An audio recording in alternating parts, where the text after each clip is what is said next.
మొదటి నుంచి మాకు సిట్ మీద ఎందుకు నమ్మకం లేదు అంటే తన పరిధిలో ఉన్న సిట్ ని చంద్రబాబు నాయుడు వేస్తే ఆల్రెడీ తను ఒక జడ్జిమెంట్ ఇచ్చేశాడు కాబట్టి దానికి లోబడే అధికారులు అబద్దాలు మాట్లాడతారు, నిజాలు చెప్పరు.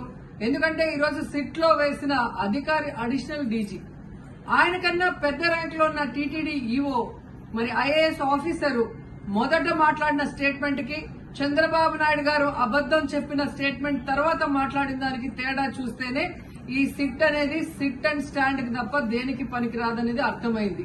అందుకే మేము మొదటి నుంచి అడిగాము, సుప్రీంకోర్టులో విచారణ జరగాలి, సిబిఐకి డైరెక్షన్ ఇచ్చి విచారిస్తే ఖచ్చితంగా మత కల్లోలాలు సృష్టించాలనుకున్న చంద్రబాబు నాయుడు అందరికీ కూడా బుద్ధి చెప్పే అవకాశం దొరుకుతుందని. సో ఈ రోజు విచారణ స్టార్ట్ అయింది. దీన్ని సిబిఐకి అప్పచెప్పి సిట్టింగ్ జడ్జి పర్యవేక్షణలో మరి విచారణ జరిగితే ఖచ్చితంగా హిందువుల మనోభిప్రాయాల్ని గౌరవించిన వాళ్ళమవుతాం, పునరుద్ధరించిన వాళ్ళమవుతాం.